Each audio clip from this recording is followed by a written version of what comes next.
So this is a video of just what it looks like when you're playing and trying to discover what can you do with the kit you've got at home. How might you be able to tackle certain muscle groups and challenge them with what you've got. And this is literally a video of me playing and trying to figure out, okay, how do I come up with some various glute challenges with the low band attachment? So the first one is, okay, I could do some version of a kickback here.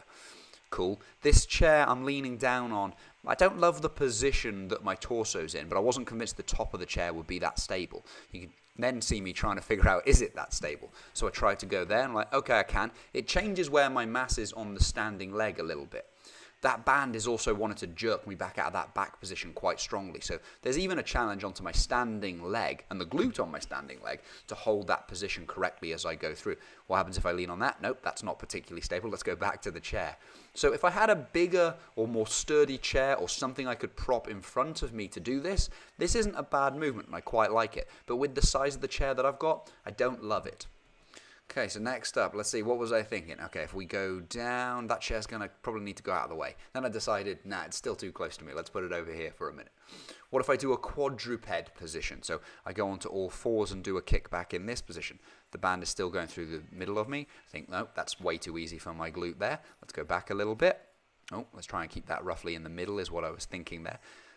Yeah, that works. That's not too bad. There's a challenge here for the torso to stabilize in that position, but this is not a bad thing. So I'm doing a straight leg, and then I thought, what if I do a bent knee one?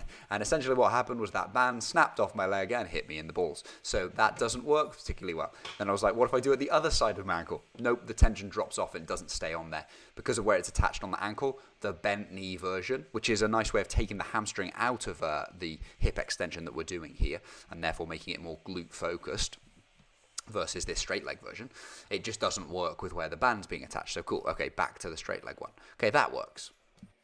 And then I was thinking, how do I hit maybe a little bit more glute minimus and medius and those abduction parts of even the glute max? Okay, I could do a standing leg abduction.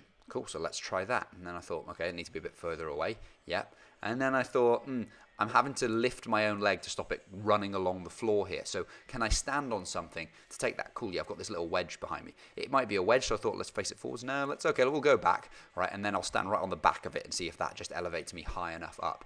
And it kind of does. Ideally, I'd have something a little higher.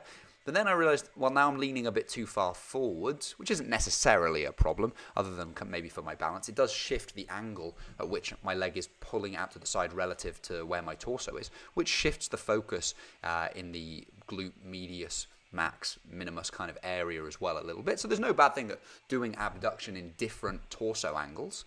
I was like, okay, this is working quite nicely. And then I've hit the abductors. What about the adductors? Could I get them? So I'm just switching the band onto the other leg so I can keep facing the same way for this one. So off that one and then popping it onto the other leg. Back in position, still with that little raise. The adductors generally are going to be stronger than the abductors, so I move myself away a little bit further.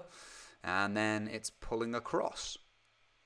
And yeah, that's not bad. Again, the adductors are stronger, so I decided I could be even further away on that. This provides the greatest challenge in the shortened position there, which is quite nice for that bit, and probably not enough as we move out back to the end. But through that last range, yeah, it would work quite nicely as almost like an isometric hold in that position as well. So once we've gone through a few of these, okay, that gives me a good adduction challenge. So I've come up with a kickback, a quadruped kickback, an abduction, and an adduction with the band attached in this low position, all to challenge that hip musculature if you happen to have a setup that would allow you to do something a little bit like this.